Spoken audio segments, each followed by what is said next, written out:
Fight Show, now with boobs, sandwiches, and clean dishes.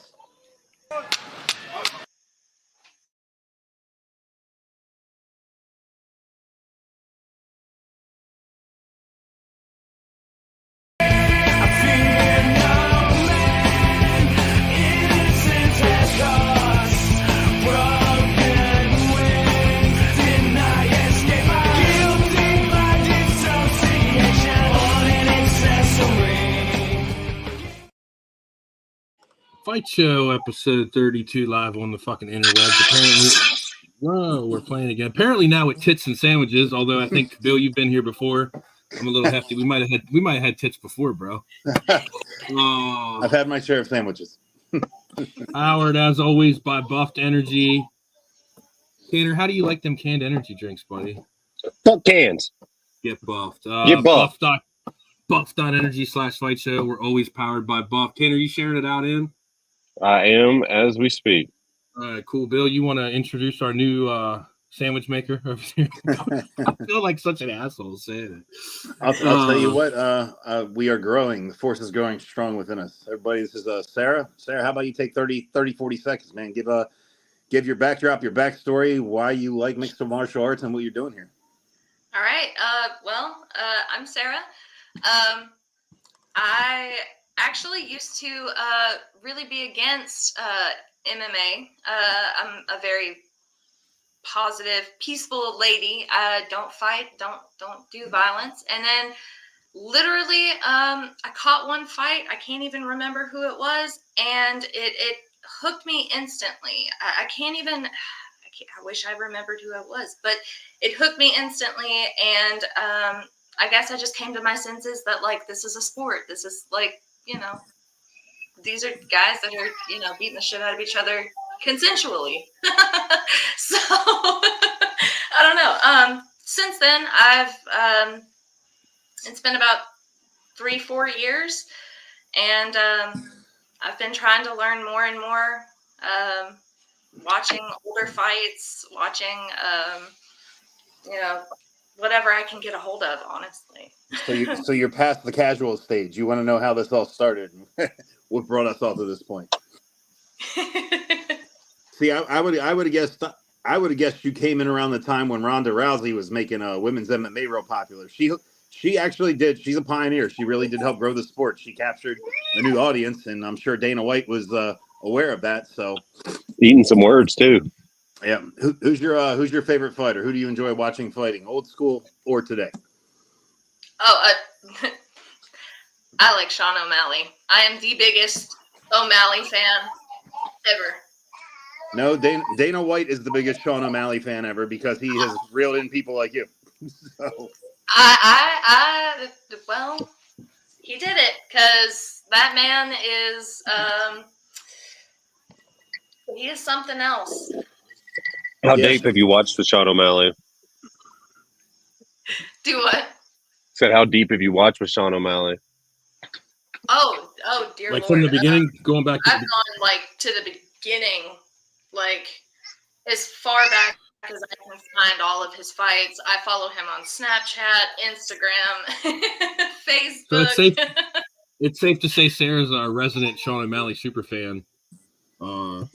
Yeah, see, I'm an old fucker. A guy like Sean O'Malley captures a much younger audience, So he's good for the sport, Oh yeah, I've been watching him since Contender Series. He's been sleeping motherfuckers since then, and I remember when he had that whole issue with Austrian, funnily enough, with Ryan Garcia, this thing popping up around. But yeah, he had that suspension from a Tatum supplement, and then now he's a champion. Like, he's a star.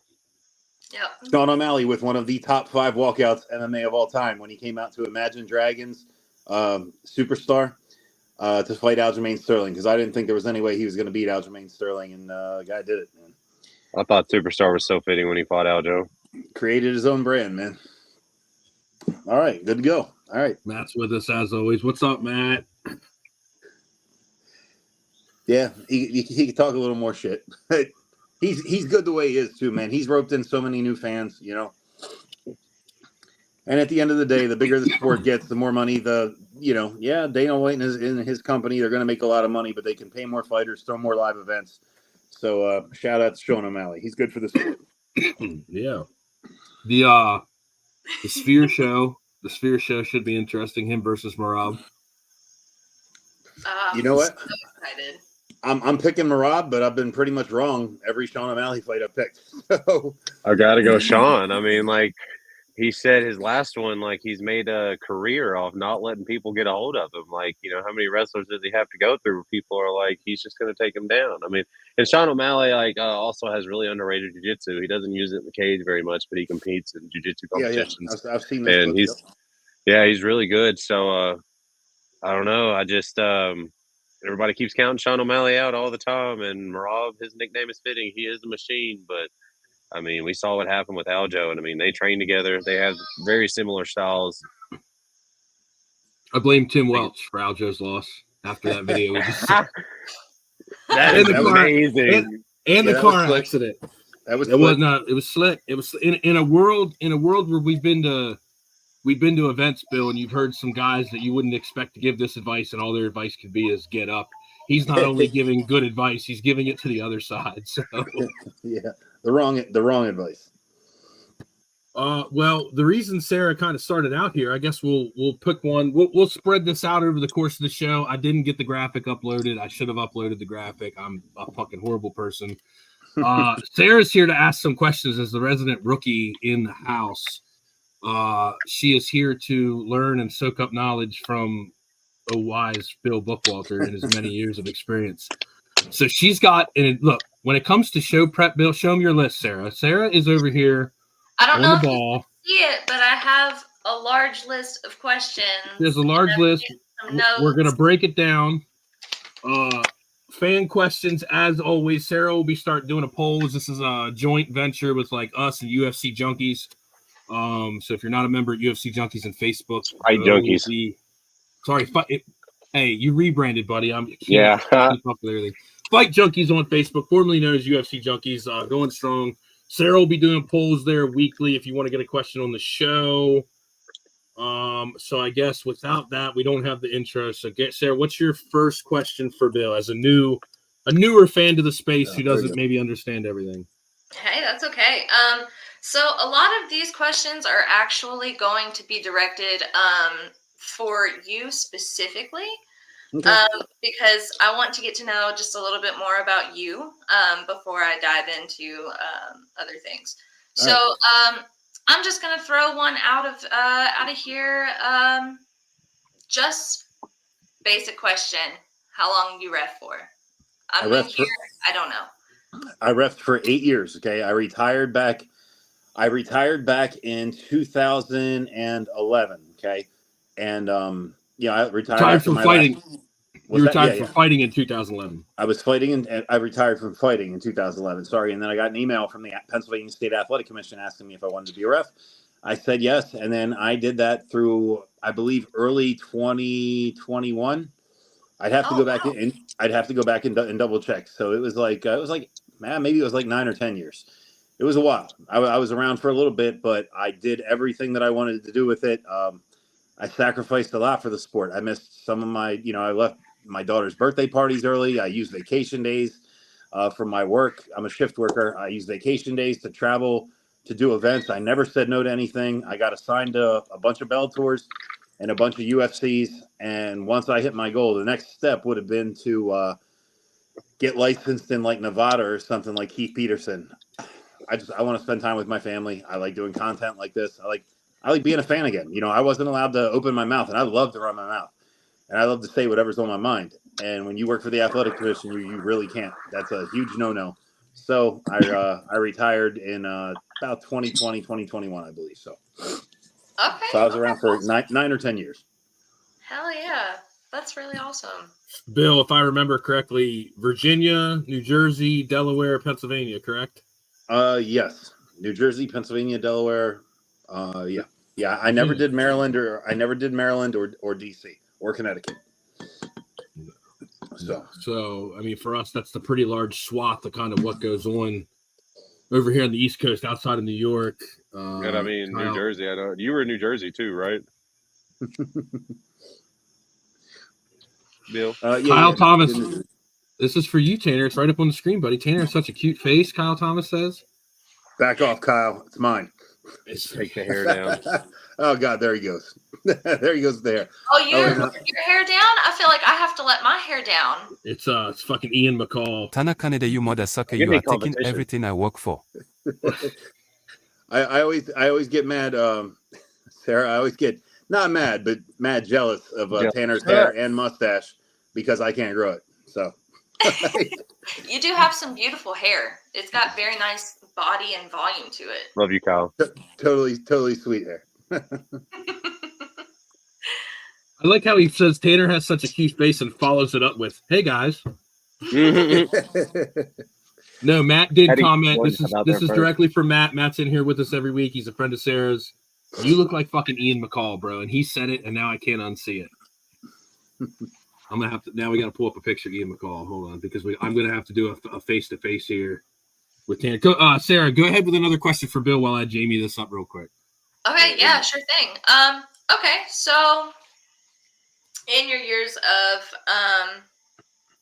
working either personally or since you've retired, are there any refs that stick out to you that are like particularly unfair and have like several like bad calls, late stoppages, just particularly unfair? Oh boy. Throwing names here now. Damn. No. I will. The questions at first. I will drop names. Okay. And he got a bad rap. I mean, I'm not going to hit anybody with any like surprises here, but I don't think Steve Mazzagatti, he wasn't as bad as everybody said, but I really don't think he ever had a huge background or understanding of jiu-jitsu or grappling or, and he was around from the early days. There were a lot of bad judges and referees around from the early days, but they don't work anymore. You know what I mean? The guys that you're seeing out there these days, they're pretty damn good. That's why they're still around, and that's why you know who they are, and that's why they keep getting UFC assignments, I'll make it funny, like sometimes when I'm talking shit in a group with a guy or something. Yeah. Sometimes when I'm talking shit back and forth with a guy in a group, he'll be like, "Well, I never heard of you. You must have sucked." I'm like, "No, the fact that you never heard of me means that I did a really good job." Like, because had I fucked something up poorly, I would have been all over the internet and you would have known about me. So the fact that I'm not well known to that degree means I didn't fuck a whole lot of shit up. I'm not saying I have never had a bad call, because I have openly apologized to fighters on this show. Specific fighters that I thought I did a poor job, I've apologized that I didn't make a good call. Obviously that's not something you can say when you work for the commission, but I will tell you this. Mazzagatti back in the day, I don't think he had a real solid understanding of the sport, as a lot of referees didn't, but he hasn't worked in God knows how long. The guys you're seeing out there these days, the Mark Goddards, the Keith Petersons, they're the Herb Deans, they're really good and they're really experienced. And they're not, as we've all seen, they're not above a bad call. Just because you wear a ref shirt and you go in the UFC, that doesn't mean you're not human and you're not prone to making a horrible, horrible call, which we've seen before. But you can't fire every ref. I've read about every ref you've ever seen. Oh, that guy should never ref again, or he should be fired. Well, then who the fuck is going to referee all these world title fights? It's not. Yeah. It's not easy. So, but yeah, Mazzagatti back in the day was probably, he didn't have a good understanding of a lot of the situational aspects of the sport. So that's one thing you got to look at too, when you look at like refs making bad calls, to touch on your point, is you got to look at their one very important thing is look at how many fights did they ref that year, because like you got to think we're humans and refs are human and they're gonna have error. It's inevitable. There's gonna be. I mean, if you're reffing 120 fights like Herb Dean, it's inevitable that you're going to make a bad call. But if you're consistently making bad calls, that's when it becomes a problem. But, like when you look at Herb Dean and you see like, oh, he made a few bad calls this year, and then you look and see that he was the one that ref the most fights. I think one year he did like 2022 or 23. And I mean, then it's like, when his error rate, when you compare it to how many fights he reffed, it's actually kind of low. So, I mean, that's something very important to look at as a new fan. back in the early 2000s, when the UFC would come to a state, as we try and educate, the athletic commission appoints all officials. The UFC does not have officials on the payroll. Okay, the athletic commissions appoint the referees, and a lot of times they just ask their buddy who has no grappling experience, maybe he did some amateur boxing. They just be like, hey, the UFC is coming to town this weekend. Do you want to referee MMA fights? These days, if you see them in the cage, they have likely had an extensive career reffing amateur fights, reffing pro fights on the regional scene. The guys that you're seeing in the cage these days, they put in their reps, so they are the best of the best. That's why the UFC asks for them. That's why you see them repeatedly on shows, because that's the refs that the UFC wants in there. So awesome. The more as a ref, the more, like Bill said, the next opportunity for him would have been like Vegas, or maybe you take a jump to Connecticut, which is a little bit closer, but it's still, you're talking 2-3 days away, over the weekend, a couple states away. So you have these guys like Big Dan, who's how many? I mean, Dan personally, Bill. How many states is Dan? How many states is Dan licensed in? Because easily 10 to 12. Easily 10 to 12. You know what? And if the UFC say Dan Mergliata is not on the payroll in Oklahoma, and the UFC says, hey, we're throwing this show in Oklahoma, they will talk with the Oklahoma State Athletic Commission. And the UFC knows what they're doing. They'll say, you can pick 2 or 3 of your local guys, and we'll let them do an early fight or 2 to get some experience. But for our main card and our bigger fights, here's who you're using. And if you don't use these guys, we're not coming. So the UFC does have the power to say, hey, you can pick the officials, but it's going to be Herb Dean, Dan Mergliata. They'll give them a list of 5 to 7 names and say, pick 2 or 3 of these guys. You know what I mean? So it's like the athletic commission assigns them, but the UFC does have some pull. You're never going to see some guy refereeing a world title fight in UFC that you've never seen before. That's not going to happen. Those days are over, That's crazy that you've been around that long, that you that's a foreign concept to me, of just asking your buddy, hey, you want to referee that fight? But I'm sure, that was around your time. That's just wild hearing that. That's such a crazy concept of bringing somebody random in. Hey, you want to ref fight? Come on. I will give you a perfect example. Okay. And you still know this guy, and I'll name drop. There's a referee from Florida. His name is Bill Clancy. Okay. Great boxing referee, great boxing official. When Kimbo Slice fought, oh my God, I forget who the hell it was he fought. The guy moved to full mount on Kimbo Slice. Full mount. Kimbo was gassing out and ready to be done. And all the hype behind Kimbo, and this is before his UFC days, Bill Clancy had no idea what that position was. He just saw that the guy, what we know is mount.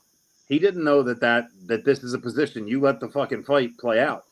But I guess the guy on top of Kimbo Slice wasn't punching enough, and it was only 10 or 20 seconds, and Bill Clancy stood him up.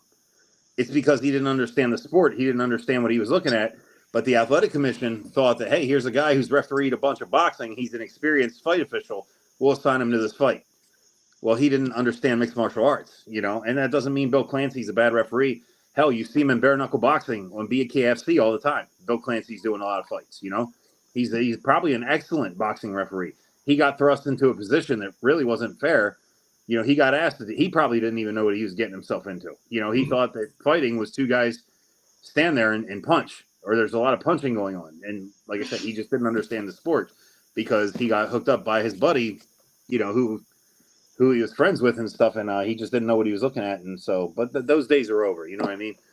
Every guy, like I said, every guy you see on the UFC main card, you're going to have seen him before. So, yeah, I was going to add that if you're seeing them on TV, whether it be even down to the LFA, like I said, the Fight Pass shows, a lot of these regionals that are on Fight Pass, if you're seeing them on a Fight Pass TV product, they've already got their reps in before. And when you see guys and I'll give 2 specific examples. Gary Copeland, and I don't remember specifically what event it was. Tanner, you might be able to refresh it more. Gary Copeland just had a couple Atlantic City. Calls. Yeah, it was the Atlantic City card. Gary Copeland, the Indiana, kind of out your way a little bit, the Indiana area. Gary Copeland puts his reps in almost every weekend. I'm friends with him on Facebook. I saw him just rep at St. Louis. Yeah. So I know he's in that Midwest area. I see this, the guys posting pictures consistently of these fights he's repping. So he's getting his reps in. He's licensed with multiple commissions, and the average person goes, "Who the fuck is this guy?" Or Kerry Hatley, more specifically, I can give you that one. The Jalen Turner Bobby Green knockout that was vicious. That was a late stoppage. Kerry Hatley fucked that up. However, Kerry Hatley's been on the ground. Kerry Hatley works a lot with our buddy Nick down in Texas, Bill. So, like, Kerry Hatley's put his reps in, but to the casual fan, they don't know this. Another thing to consider that, like, the normal or a new fan or a casual fan doesn't understand, and I'll use the Yuri Alex fight for an example. You have people calling it was a bad stoppage. It was a bad stoppage. You're watching it through the cameras. Like, you have the best view in the house, right? He's watching it from his set of eyes through a perspective that all he could see is this. Yuri's hands dropped. He saw it. If you watch the replay, you look at it. Yuri was out of that fight. He called that fight. It just so happened that they had made it to the ground already. He was stopping the fight based on something he saw 3 to 5 seconds earlier when Yuri's hands were like this and they just dropped between the legs, indicating he was out. People were then seeing Yuri on his back underneath, and he was back to it, kind of halfway defending, and people want to call bad stoppage. But if you pay attention to it, and again, Trey joined us. Thanks, Trey. Yuri even said he was out, but you still have these experts on the internet live from African mud huts telling us what they think. So, well, I'll tell you what. Like I said, we're all human, and you're just dude. You could be the most experienced guy in the world, and it doesn't mean you can't make a bad call. I'll tell you what. Just for some fun, input on the show, I'll tell you the one thing I don't like, and I'll call him out by name, okay? And he is a great referee. He's a great referee. The thing that makes a really good referee to me, Mark Goddard, I'm going to say it right now. The thing that makes a really good referee to me is the ability to admit that you were wrong and the ability and the want to learn or do better, okay? Mark Goddard will never admit a mistake.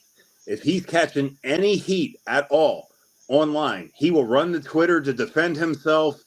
And then all his buddies are be like, oh, yeah, no, that was a good stoppage. No, he's had some bad calls sometimes, and that's fine. It doesn't mean he's a bad referee. He's a great referee. He's refereed some of the highest level fights, and he's made some bad calls. But my God, that guy won't. His ego is that guy will not admit a mistake. He will not say he's wrong. Dude, I've apologized on a public forum by name to fighters that I thought I did a really poor job. And it doesn't mean it was the whole fight I was doing a bad job. It means I stopped the fight. It was a little early, and I begged the athletic commission to change the result, and they said they couldn't. So Mark Goddard is a great referee. He is not exactly the most humble man ever. He will not admit a mistake ever. Just in that, all that has to do with his ego. Like I said, he'll run. You're not even supposed to. We're schooled by the athletic commissions like every year. You're not supposed to comment on fights on social media.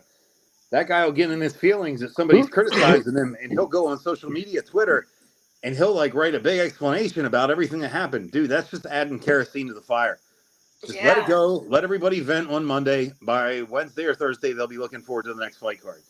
You start yapping and running your mouth on social media and shit. People want to keep it going, and then, and then everybody feels like, they have like a right to say, well, even the ref said this, just shut your mouth and keep on going with it. You know who's the best at staying quiet? The best is Keith Peterson. I don't even think that guy has social media, or it's like a joint account with his wife, and his wife runs it or something. Keith Peterson is the ultimate professional. Which, just funny side note, when Dominic Cruz said he smelled like cigarettes and alcohol, no, he didn't. Dude, Keith is such a professional, man. No, Keith doesn't do stuff like that. He might have smelled like cigarettes, but not alcohol. No, Keith was not drinking before shows. That's just some guy who got his feelings hurt that, he got stopped and blah, blah, blah. But anyway, moving on.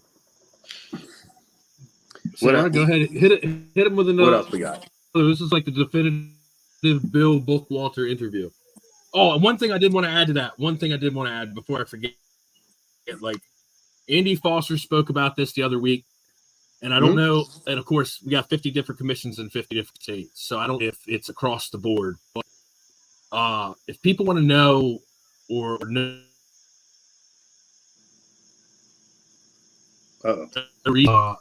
The post-bout. Hold on, you were freezing up there for a second, Garrett. Are we still there? Am I still here now? All right, we're good. I don't know what's going on. Yeah. Damn, we're all out. I hear everybody. All right, there we go. I think we're good now. The post bouts. I know Bill. Bill, can you explain a little bit like what a post bout is? Like if you made a decision, and that's open to media. Media can go to it, and media can get. A lot of the times, instead of going out and writing these hit pieces and writing this shit based on speculation or opinion, they just go to the post bout, and nobody takes advantage. I've never seen anybody take advantage of this, and Andy Foster called it out. If you want to know why a call was made or what the reasoning was behind the call, you can go to the post bout. Bill, you want to explain that one, Bill? Okay, the only time was when I worked for Greg Serb, the only time he would ask me about why I made a certain call or this or this or this is that if it was formally questioned by a fight camp. If they say, hey, why do your fighter do this? Greg would want now Greg ruled with an iron fist, he did. He was in the Game of Thrones, he was he sat on the Iron Throne. His word was final.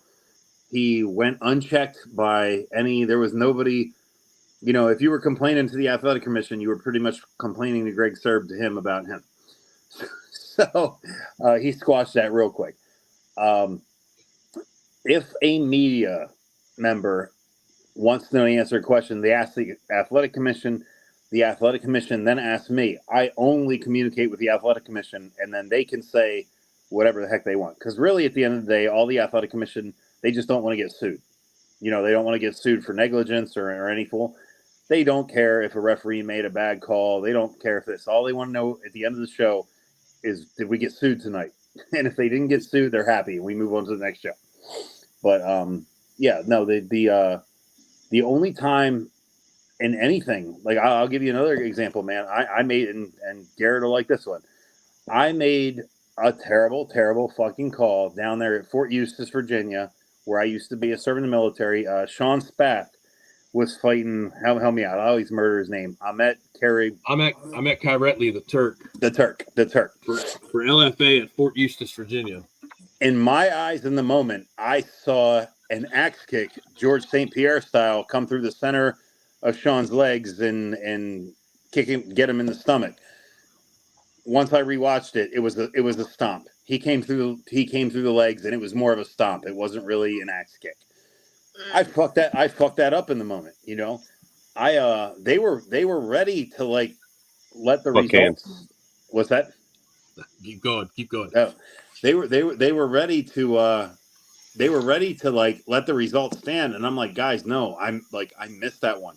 I could say that to Dave Holland in the Department of Recreation in Virginia, but I couldn't, because they were the ones that were going to make the final decision what it looked like on the record. I couldn't say it to the media. I couldn't say it in some post-bout shit.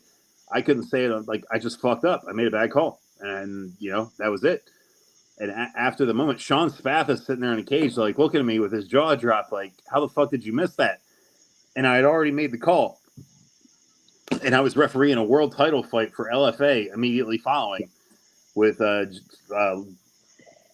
Guns Out Stewart and James Nakamura or something like that. But anyway, I was mentally shook, So the only time I would ever say anything or discuss a fight after the fact was if the athletic commission asked me.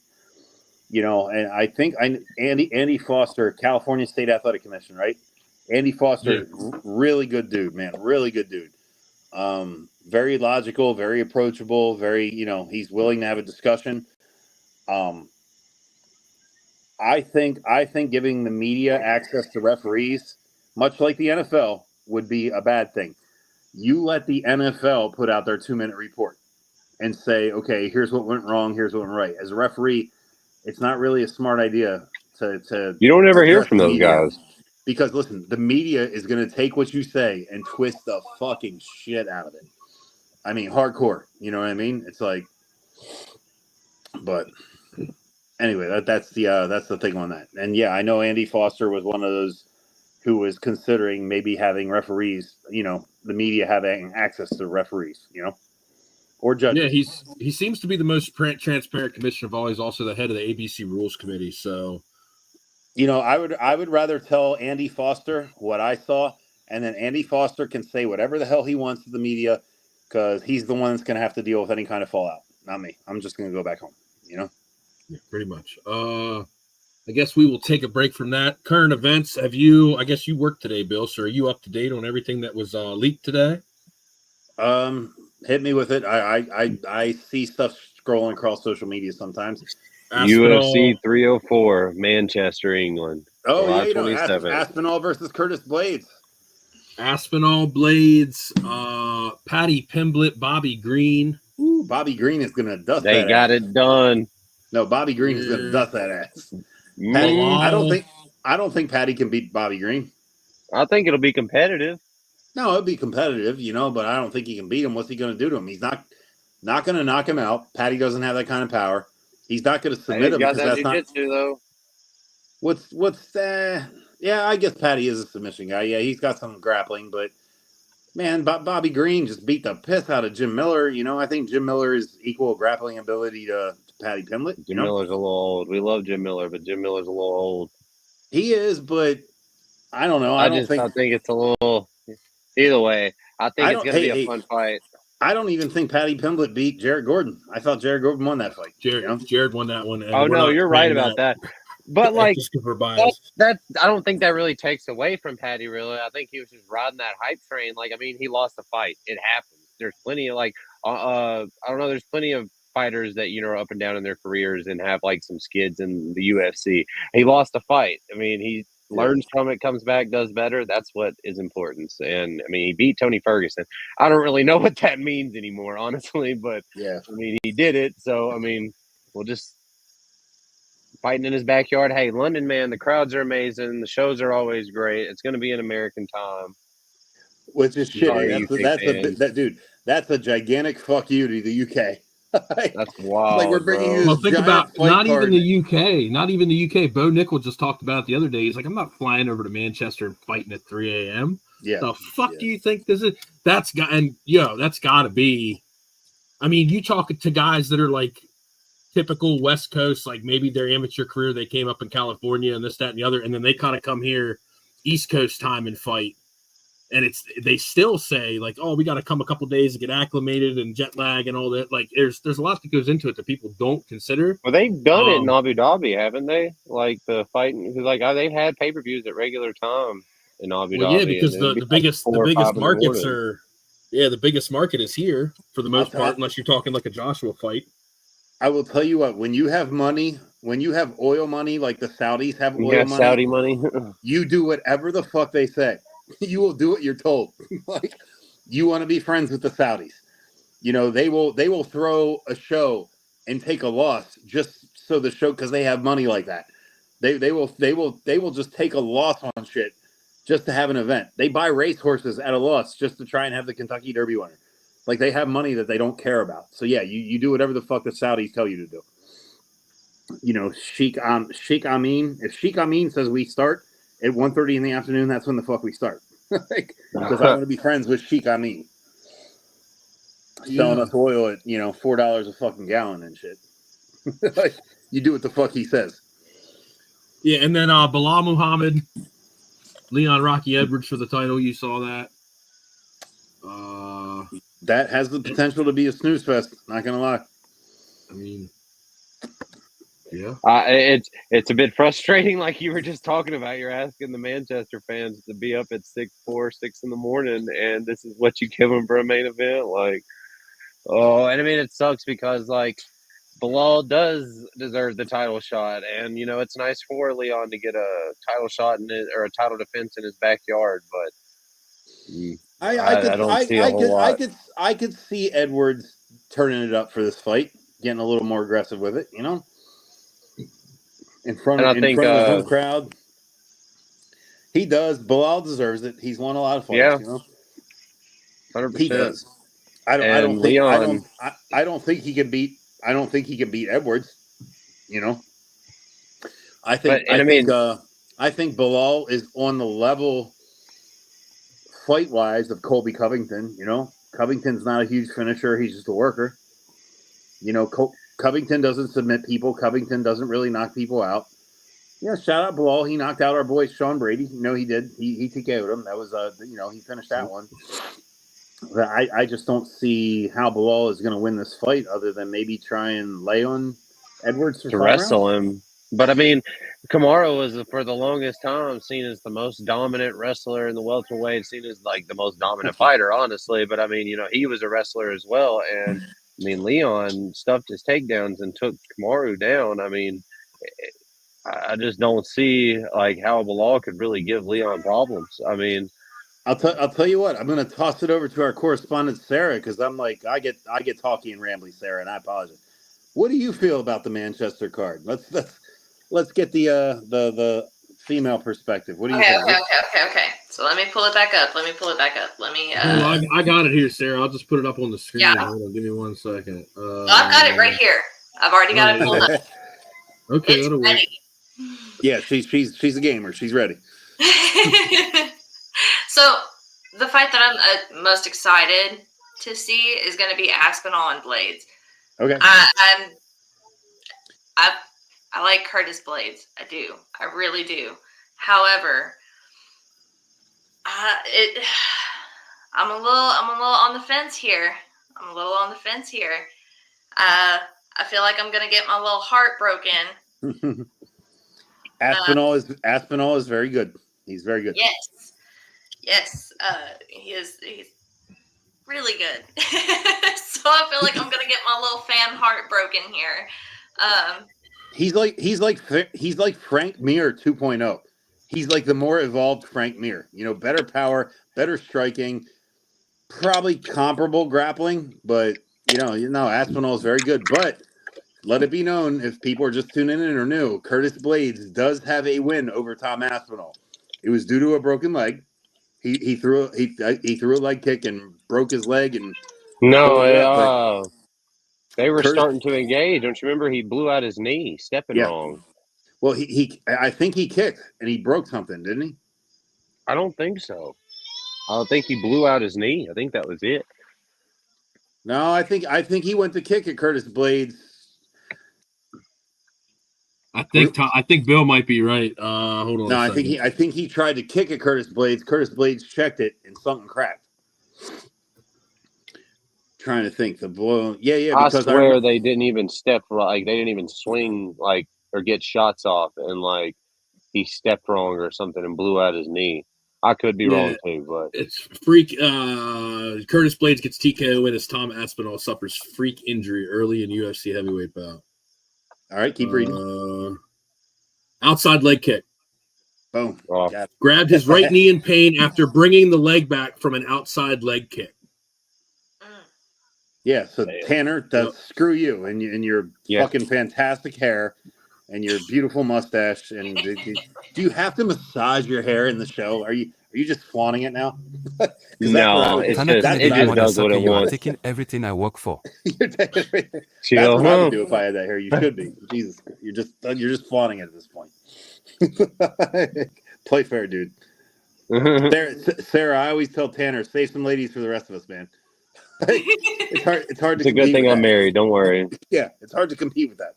Thank God. What's the over under? What's the over under that Manuel Cape doesn't make it to the Makayev fight?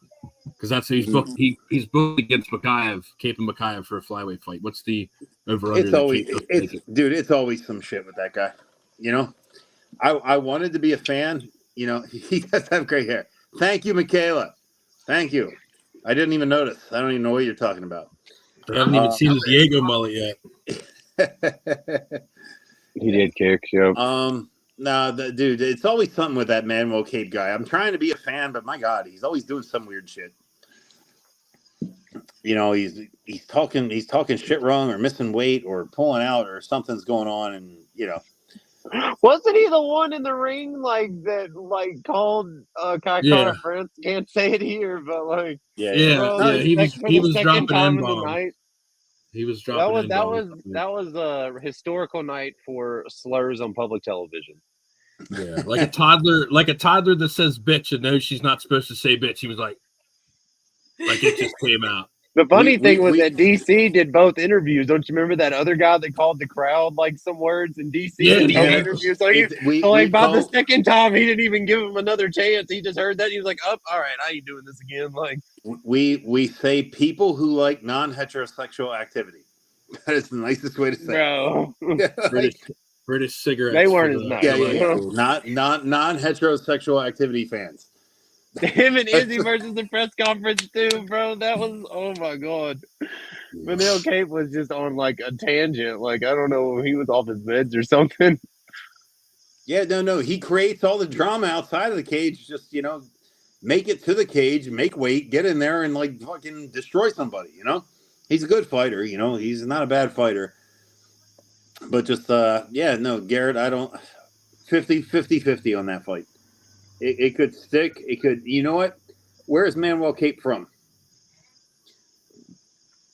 Oh, is it Senegal? Jamie, pull that up.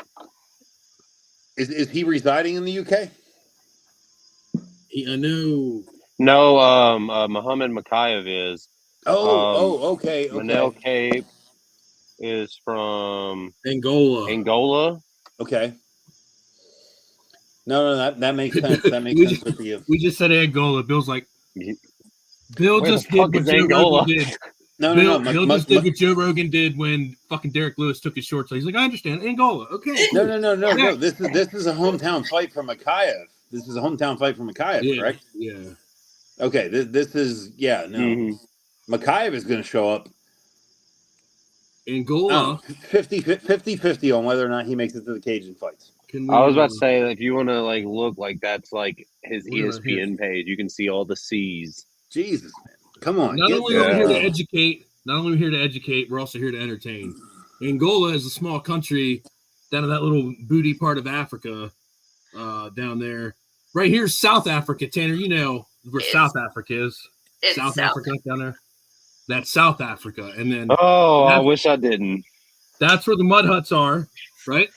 And then up here is where Angola is, where Manuel Cape, the pullout king, is from. So we're just gonna cover that again live on the internet, just because shots were fired. I don't maybe he makes it, maybe he doesn't. So it's hard to tell. And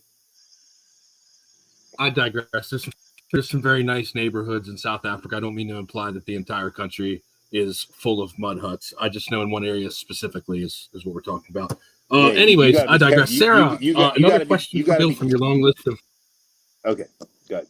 Another question. What do we got? Good. All right, let's see here. God, a lot of these we've actually just kind of like worked into here. But let's see here. Okay, so here's one that's just like super baseline, super casual. Were there any fights that you reffed that you just would wish would just end because either they were just so terrible or they were just so boring or you just didn't want to be there? Were there any that were just like awful to experience? Multiple, but the fight that sticks out the most to me, a guy down in Philly at the 2300 arena, his name was Paul Capaldo. He was fighting this little white guy. Garrett, dude, get working on this side. Paul Capaldo. He won by, oh my God, let me tell you what happened here. This fight. Can we spell Capaldo? I'm not fucking Jamie, bro. Can we spell Capaldo? Capaldo. Paul Capaldo. I want to say it was for CFFC. It was so boring. I was getting lulled to sleep. It was 2.5 rounds of just nothing. Oh. And listen, I'm circling away. I'm thinking about what kind of steak I'm going to eat at Texas Roadhouse tomorrow night. Like anything else is on my mind. These guys are not engaging at all. I've begged them to pick it up. I've begged them to fight the whole time. And Paul Capaldo decides at 2.5 minutes of the third round to throw the most devastating wheel kick you've ever seen in your life. And this shit hits this dude right on the chin. I mean, hardcore. They were circling away from me. I was circling towards the cage. I was just at a bad angle. I was basically lulled to a sleep. It was probably one of the top 10 most vicious knockouts I've ever seen. Okay. when it happened, I'm like, it clicked in my head. I'm like, oh shit, I'm as far away as possible right now, the whole way across the cage. All right. Paul Capaldo, the guy's motionless on the ground, clearly dead from this kick. And Paul Capaldo winds up and he like hammers this dude in his face. Meanwhile, I'm sprinting across the cage as fast as I can. Like, and I like make this diving stop. The comments on I'll share it with Garrett later. The comments on ESPN MMA were brutal. They were funny, or our fans are funny. They were like, that ref was watching from home. Like he said, another guy said that ref runs a 4.40. Like, yeah, they were roasting with the comments. I was wishing that fight would be over. Yeah, no, I'll make sure Garrett gets a hold of the comments from that fight. It was really his favorite. Dude, I got ripped. Yes, I was wishing that fight would be over. I was like, man, nothing is going on. And then there's like a knockout that makes ESPN MMA, and I was completely out of position, out of everything. Oh God, I fucked up. I was lulled to sleep. I was hoping that fight would be over. And then like holy shit, that guy's dead. He was lost in the steak dreams and like had to get pulled out of there. Yeah, no, that was a completely again. Chris Vassell, Bill. Go ahead. Chris Vassell. Yes, I want to see it now too. Yes, that's okay. It. So anybody that wants to watch, if you're watching and you want to see it, CFFC. We won't be clipping this and we won't be sharing it because CFFC is, with all due respect, super anal about people clipping their shit on social. But CFFC 95. It was Chris Vassell. Oh my God, Chris Vassell, spinning wheel kick. 21 seconds left in round 3. CFFC 95. It looks like kombucha, but it's a big on K Word versus Smith 4-2 of 2021. Chris Vassell, I'd like to publicly apologize. I like Texas Roadhouse, so you got hit while you were unconscious. I apologize. I have brought much shame to Fight Show. Rolls and holy shit, he's dead. It was bad. I'll send it to you, and you guys, you know what? Feel free to go back and roast. It's on ESPN MMA. The comments were particularly brutal. If it's CFFC, it's probably on Fight Pass too. So if you got a Fight Pass, oh my God, you want to check that out. I was just lulled into a false sense of security that nothing was going to happen, and then all of a sudden, knockout of the year candidate happens. But yeah, so that's it. I was wishing that fight would be over, and it sticks out because they did nothing the first 2.5 rounds. It was awful, and so I got lulled to sleep thinking nothing was going to happen, and I was wrong. I'm wrong multiple times. What else you got? Next one. Let's see here. Read over these. Okay, so touching on like the late and early stoppages and stuff. If they're particularly bad, so this is a question that somebody else had that I figured I'd throw in here. Do you think that there should be any kind of fine, or do you just think that shit happens? He left. Look, he's going.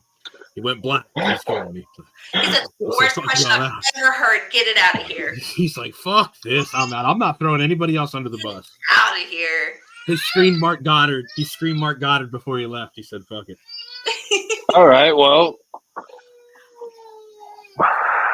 I could say this weekend. Everybody's human and everybody makes mistakes. Here's Bill's back. Hold on.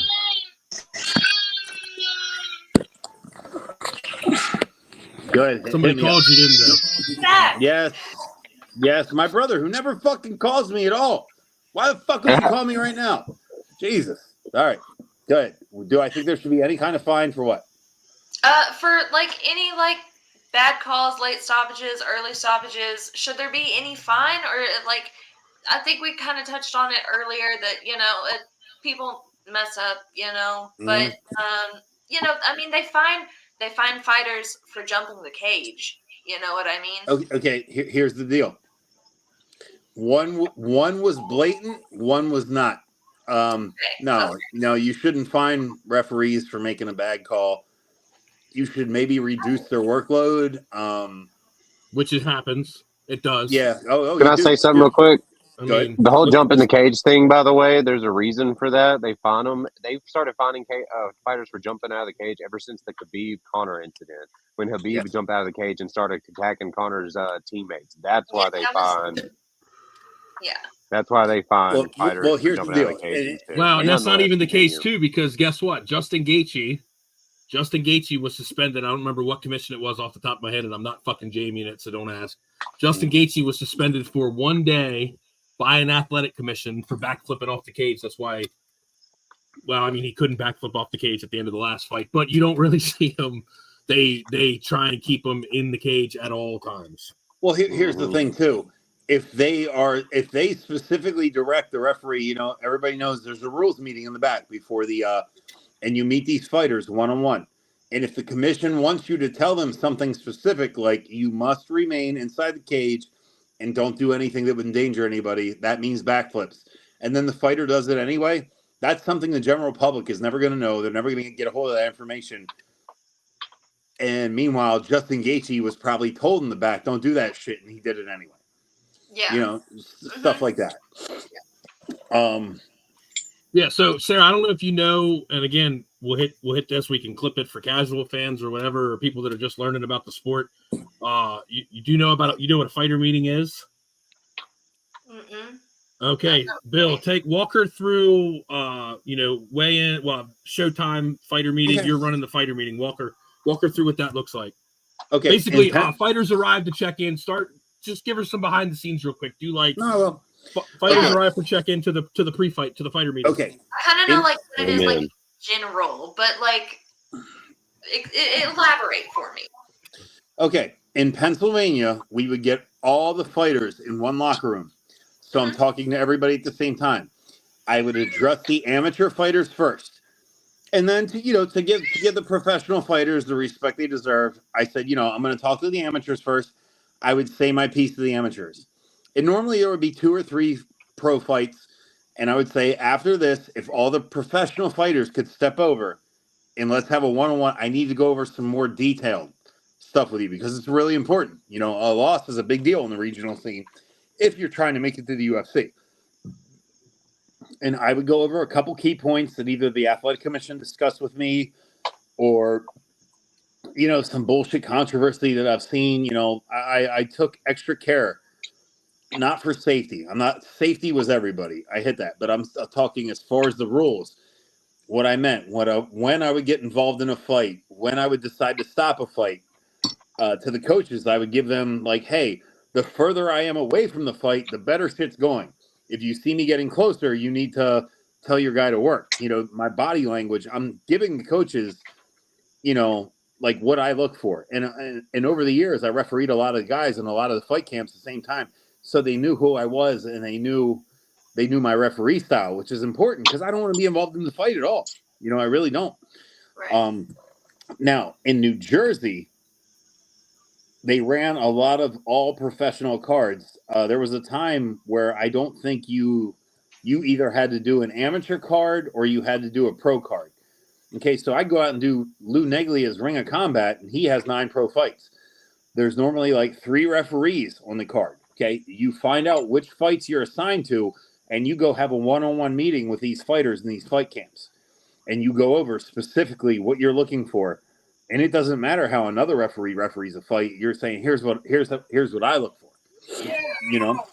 So we have one-on-one interaction with the fighter before the fights, and we can tell them, and we're not stupid. We see stuff going on social media, and we tell the guys, here's what I've seen, and then, like I said, every fighter is a little bit different with shit, and a guy this might be a little bit before your time, but do you remember a guy like Rusumir Palhares? He's this guy that used to throw leg locks on people, and he had a hard-on for holding it an extra couple seconds after the referee was trying to rip him off the dude. And it's just heel hooks. You're fucking up dude's knees and shit, okay? Oh, yeah. So, I mean, that would be the type of guy where you'd say, listen, when I touch you, you let go. If you do not, I'm well within my power to disqualify you. I could do that. I could literally take $40,000, $50,000 out of your pocket and DQ you if you don't let go of that heel hook when I tell you to. You know, I understand that your MO is to hold on to this shit and try and hurt the dude. Not tonight. Not tonight. Don't do it tonight. You could lose a lot of money if you do that shit tonight. So you have a chance to address this stuff with these people before the fight, you know? So that's how, and you really only, like I said, you only talk to the fights that you're doing. So, and every commission works a little bit different, you know, and being on the scene for a while, and whether you're in Jersey or Delaware or Pennsylvania or, you know, Virginia, it all works a little different. So, but yeah, the referees always have an interaction with the fighter that the crowd is never going to hear, the fans are never going to see. That's awesome. That's really cool. Okay. Where you guys at for time? You guys good for a couple more? Yeah, I'm fine. What else you got, Sarah? We got a few more minutes. Let's see here. Okay. Okay. So while you were reffing, what is the closest that you got to getting hurt? Like, were there any? Was there anybody that, like, you know, came after you, or, you know, like, refused to stop, and, like, you got caught up in the shit? Like, oh, I got like getting a little too close to the action, which I could have improved on. You know, I was a little too close to the action on the ground, and like a random foot was flying through the air and kicked me in the head. But I didn't get hurt. But I will tell you, I will refer back to Paul Capaldo versus what was his name, Chris Vassell. Yeah, Chris Vassell. I had a ripped bicep tendon at the time. Okay. And I had not yet had surgery. I hadn't gone to see the doctor yet, so I was wearing a bicep sleeve. And when I ran across the cage, and you guys will see it and you'll laugh, and I'm all for it. I like poking fun of myself. It's fine. I ran across and I tackled Paul Capaldo off this dude. Well, when I landed, I kind of landed on my arm and I rolled over a little bit, and I was like, oh, God. And I kind of like flexed on my arm and gripped my arm. There was one guy in the comments, and I'm sure you'll see it. He's like, did that ref just hurt himself? Yes, I fucking hurt myself. I was hoping to God nobody saw it. But yeah, like everybody else was cracking jokes, and one guy's like, did he hurt himself? Yes, I was physically in pain, rolling around on the ground, clutching my bicep. So it wasn't a fighter that hurt me. It wasn't, like, I hurt myself because I was thinking about Texas Roadhouse. So the damn Texas Roadhouse. I know, right? Fucking up lives forever. So delicious, though. Yeah, we're gonna have a lot of fun. Listen, dude, I love a good roast. I'm talking to Tanner, Garrett, Sarah. If you find this shit and you want to clip it and you can make it funny, please do. I botched that fight completely, and it wasn't really my fault, but it was. So, if that makes sense. We will see. We might just have to keep that one private. Like I said, CFFC is blatant when they say, "Hey, we don't want anybody copying and ripping our shit." So no. You got to go to ESPN MMA and watch it privately. And please feel free to comment and roast away. If you can come up with something that's clever or funny, please do. Don't spare my feelings. I mean, watching from home, I think covers it. Someone should have had better fighter meetings with Fahard. Yeah, that dude. He hurt a couple of opponents, if I remember correctly. There was guys. He got kicked out of the UFC, didn't he? Yeah, the thing with heel hooks for people that don't understand this. If you crank on a choke, you have so much time with a blood choke or an air choke where somebody's going to go to sleep. If you crank on a Kimura, you have more range of movement. When somebody puts a fucking heel hook on somebody, the pain to damage ratio, by the time you feel something pop in your knee, it's too fucking late and it hurts. Yeah. Absolutely. It's like my professor says, the best way to defend it is to not get in it in the first place. Like, I mean, and no heel hook and white belts, Tanner. Do not fucking go to the dark side, Tanner. What'd you say? What are you talking about? I couldn't hear you. I blanked out again. Sorry. Anyways, if anybody's in here in the comments and has a question and you want to be an asshole and ask a question to a real life referee that refereed in the UFC, now's your time to do so before we get into our last little bit. We do have a fight card coming Saturday, but honestly, I don't even want to spend the time to cover it. It's one of those cards. Some Can guy we has at a least chance do to a little shine small now. section for flash picks on verdict? this week. I don't know what else is on. Wait. Somebody said there's like a Bellator event Yeah, on what do tomorrow at you? noon. Is that a thing? Yeah, Bellator, Patchy Mix versus some Russian and Cedric Nubes fighting again. So I'm actually going to watch that. That's going to be a good one. That's going to be a really good one. At noon, correct? Is it? Where is it at? Where are they fighting out of? Paris. So Bellator now is, I think, 4. I might be wrong. I believe Bellator now is 4 like pay-per-views, like you saw with the Bellator PFL, but it's gonna be like 4 pay-per-views and then 8 events a month, and all of the events, I think, except for one, are in Europe and around the world. I think there's one that's in the U.S. Let me Bellator May 17th. Let's see what we got here. No, we wouldn't have any local boys. They probably loaded that up with overseas guys. I mean, Patchy Mix is from upstate New York, Bubba. So that's the main event. I'm talking the undercard. I'm looking right now to see what's on there. I'm on the PFL Tour site. Well, wow. You think the Bill? You think the fucking UFC? Your pet peeve with the UFC and not having pictures of fighters? That's your fucking.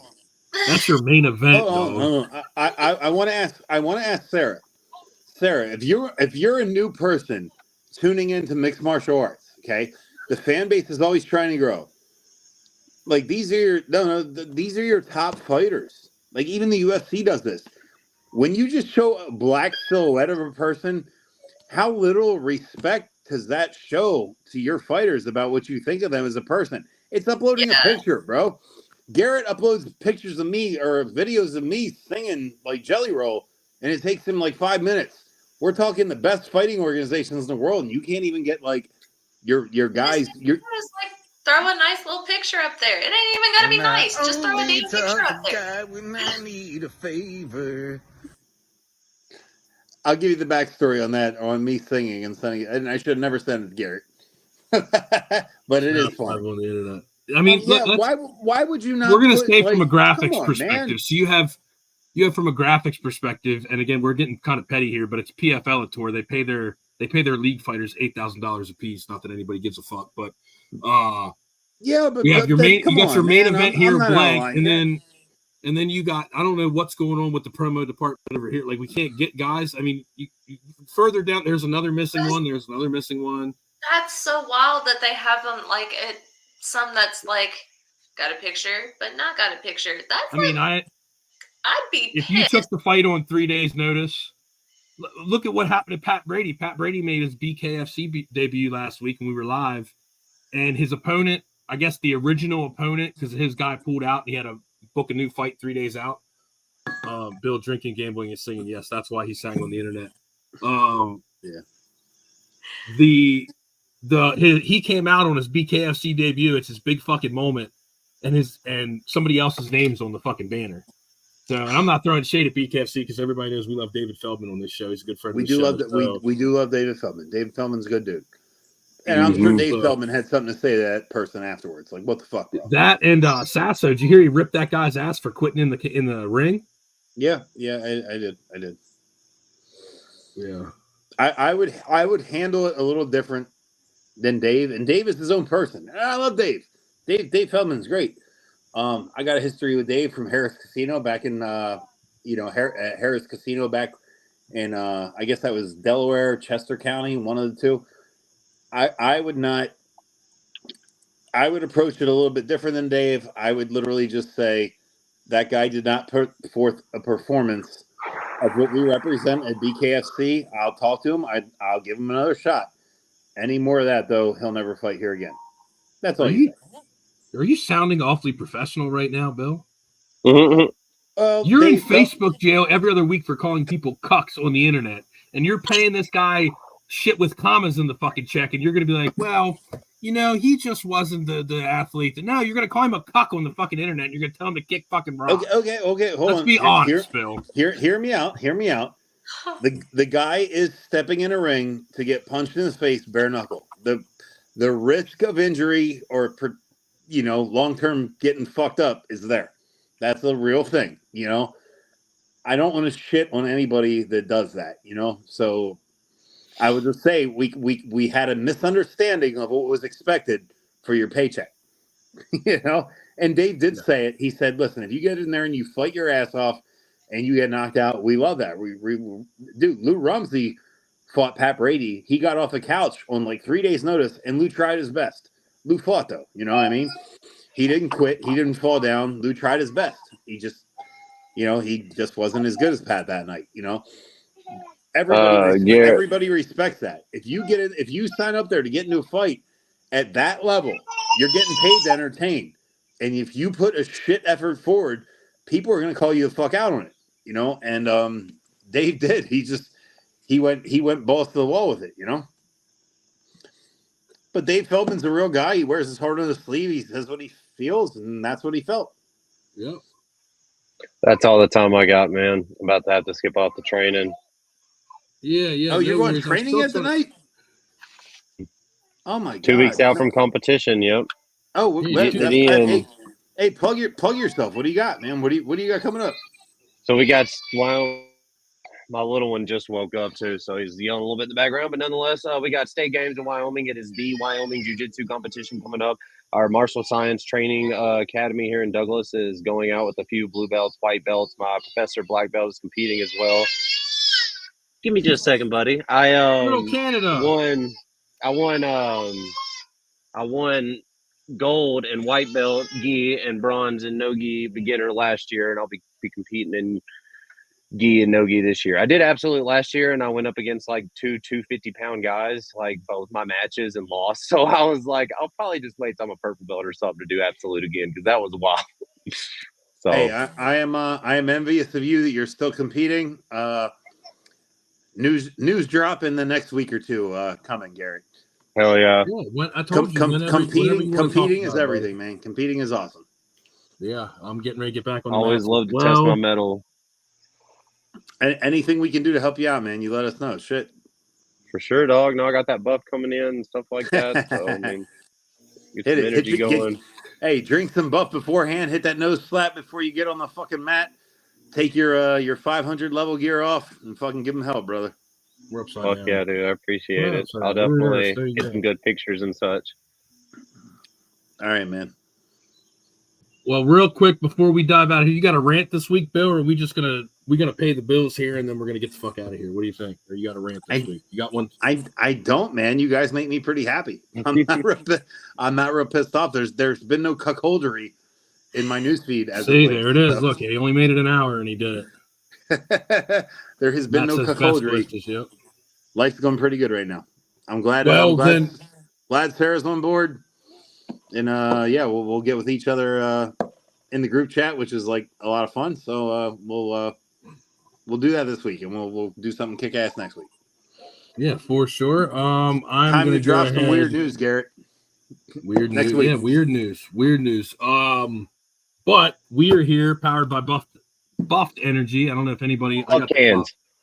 Fuck cans. Yeah, fuck cans. If you're tired of the cans energy drink, if you want a cheaper alternative, buff.energy/FightShow, your discount will automatically be applied. If you end up at the Buffed Energy site, you can put FightShow in the code and you will get the same result. But mushrooms, caffeine, caffeine, more organic mushrooms, nootropics, and electrolytes. Fuck cans, get buff. Buff.energy/FightShow. We are also, I'm going to find it here, 500level.com. Officially licensed UFC merchandise. Bill's got their hoodie on. You can go to 500level.com. We've been getting it wrong for those that were asking why it wasn't working. The code is FightShow20, 20% off your order. And that is good for all of their officially licensed sports merchandise that they have on their show. I got the Pereira. Tanner, you just put your order in, buddy. What'd you order? What'd you get? Who you got coming? I got a Sugar Sean O'Malley shirt. I got a Max Holloway shirt, a Diego Lopez shirt. Oh, shit. Bill's jealous now. Now Bill's going to do the class. Yeah, I had to get that one. They had a new one out. And then I got two more. I got my wife a Whaley's Dang and a Jessica Andrade shirt. And then I'm trying to think of the two other ones that I got. I can't remember right off the top of my head, but they got a lot of good stuff, man. Like, I'm really excited for it to come in. Going to be showing it off. I got a Dustin Poirier and a Conor McGregor shirt. Those are the other two. Those are the two important ones. Showing them off for the pay-per-views coming up. Really excited. Yes. Probably a watch party. Dare I say another watch party, guys. We had fun at the 300 watch party. It was good. You did not tune into the 300 watch party. It is available now on our YouTube. Is that one up, Tanner? Not yet. It's getting posted soon. It'll be posted soon. You can find it on Facebook. Hit us up for a link if you want in the messages. Like I said, 500level.com, code FightShow for 20% off. And one more shout out here. We love these guys. Bill, you're probably the biggest user of the nose slap here, buddy. You want to give him a little shout out? You got your soul slap with you? I do, man. 3 o'clock in the morning at Arconic Milk Products here in Lancaster, Pennsylvania. I love my soul slap. I have grown, Jesus Christ. I have grown too tolerant to the regular stuff. Start small, hit the baby slaps. The soul slap, change your life, bro. If you're a third shift worker, if you're a third shift worker, if you use pre-workout, if you're a sleepy driver, if you're a truck driver, if you're just need something in the morning before you get to your cup of coffee, noseslap.com/FightShow. Matt Dawson, fan of the show, big fan of Nose Slap. He's used it. He keeps talking about it. He likes it. So noseslap.com/FightShow.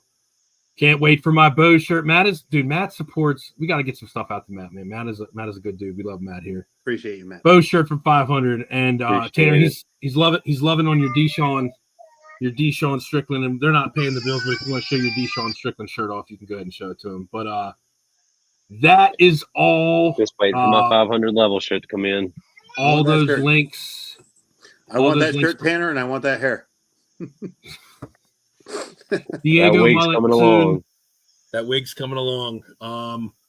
Show merch is out. MMAT Company. We will be dropping that link soon. We're trying to get it simplified for you guys because it's just a pain in the ass. Other than that, until next Thursday, right, Bill? Next Thursday? Yeah. No, I'm available. Yep. Sarah, next Thursday. Until next Thursday. Well, we'll all talk in 15 minutes. But until next Thursday, we will see you guys. Fight Show, episode 32, powered by Buff. Appreciate everybody for tuning in and all your questions for Bill. We will do this again. Welcome, Sarah. Thanks, Tanner. Thanks, Bill. Fight Show, episode 32. We're out, guys. All right. Love you guys.